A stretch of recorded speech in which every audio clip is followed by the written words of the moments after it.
There were services available even to people with the least economic power in those days. And then also during those days, the government was involved in health care, maybe 1 cent on the dollar or something like that, some very low amount. Today, as you mentioned, we're at 60 cents on the dollar, and during the years, costs have gone up. And there, I believe, is a correlation between the more government intervention in that market, the more expensive healthcare has become. So my solutions are more free market oriented. Let's get the government out of the healthcare business as quickly and as painlessly as possible, and let the market provide the services that people demand. Well, on the subject of debt, budget and taxes, you have an article which you have in your campaign site. You propose 7 steps the federal government should undertake, and some of those include close all military bases outside the United States that are not constitutional, that we cannot afford them. You also say about selling all vital assets, including land and the bases, and all proceeds be earmarked for debt reduction.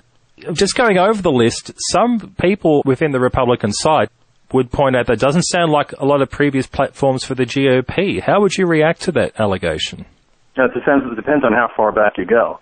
Robert Taft, who was known as Mr. Republican, there are statues of him as Mr. Republican in Washington, D.C., didn't even want us to be part of NATO. If you go back to the pre-Buckley era in the Republican Party, there was a really robust non-interventionist position, and that was the de facto foreign policy position.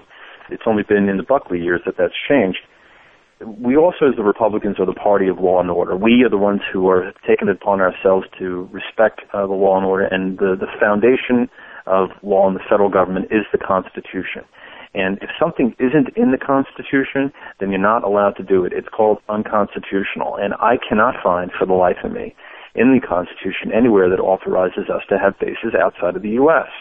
And now I understand that there's a different global environment and a different world that we live in that the framers did in the 18th century.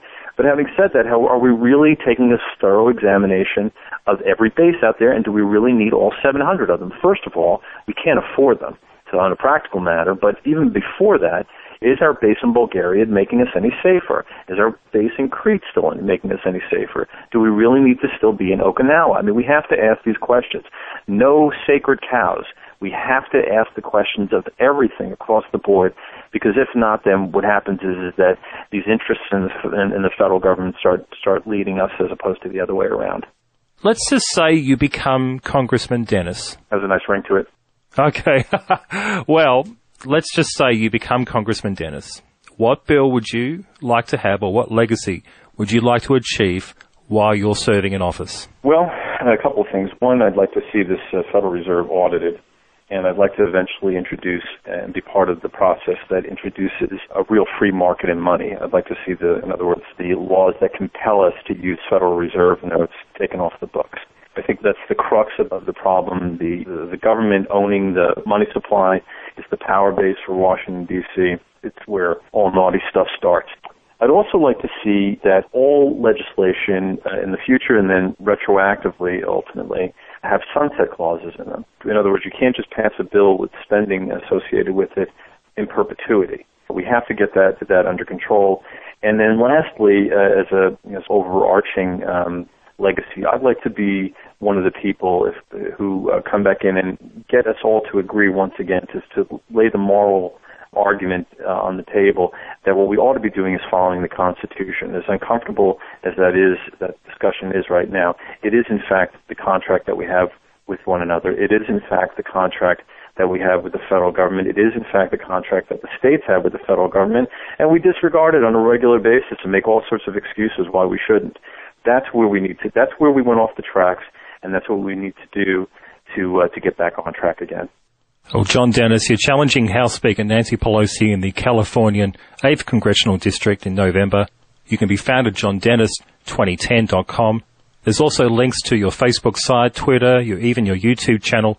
They are all accessible through your campaign site. John Dennis, thank you so much for speaking to us today on Solid Principles. Great pleasure was mine. Thank you. Solid Principles. And that's all the time we have on this edition of Solid Principles. If you'd like to hear previous installments for the 2010 Contender Series, check out our interviews with California Assemblyman Chuck Duvall, who's currently challenging Senator Barbara Boxer. That can be found on Episode 10.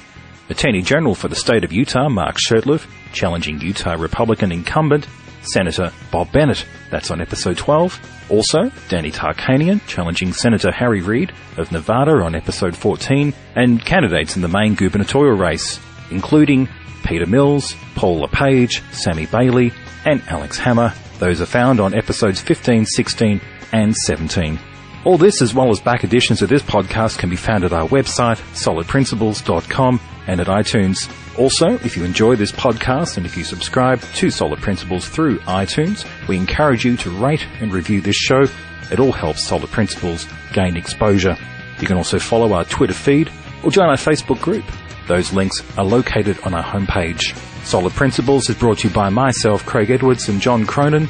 Thank you for listening, and may God continue to bless and protect America.